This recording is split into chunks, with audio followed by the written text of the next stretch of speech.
Gayong patuloy ang pagtaas ng presyo ng petrolyo, muli nga pong sinusulong ang taas pasahe. Ano masasabi riyan ng mga tsuper at commuter? Live mula sa Maynila, may street hirit si Bam Alegre. Bam? Ian, good morning. Yung hinihiling na 15 pesos na minimum na pamasahe sa jeepney, ito ba'y benepisyo o perwisyo? Depende yan kung sino ang tatanungin sa kalye. Narito ang street hirit.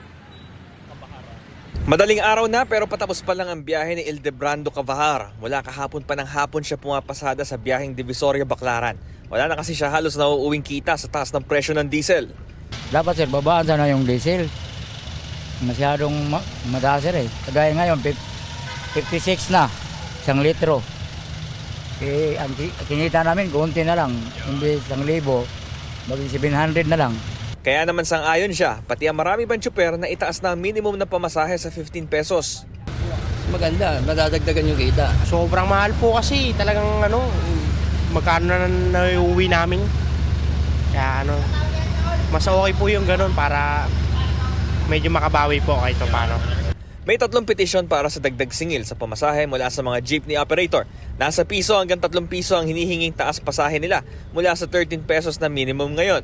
Kung si LTFRB Chairman Teofilo Guadis III ang tatanungin, maaari ng payagan ang mga petisyong ito.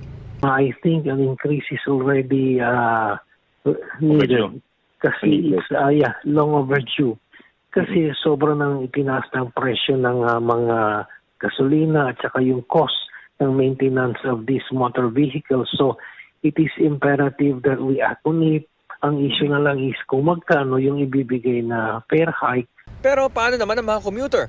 Halimbawa, ang grade 11 student na si Vincent Moleño, sa halip na ibang merienda niya, magiging dagok pa sa budget niya ang taas pasahe kung sakali. Kukulangin po yung baon ko.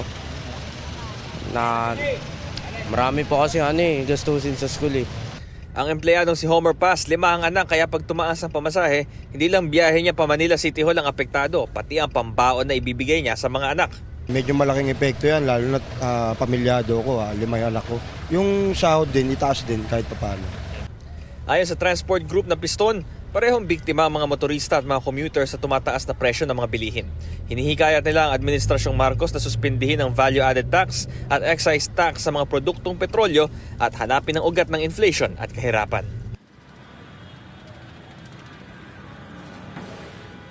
Sakali matuloy nga itong fare hike, hihiling din ang pag-aaral sa NEDA kung ano magiging epekto nito sa inflation o yung taas ng pagbilihin dito sa ating ekonomiya. Ito ang Street Hirit mula rito sa Divisoria, Maynila, Bam Alegre para sa GMA Integrated News.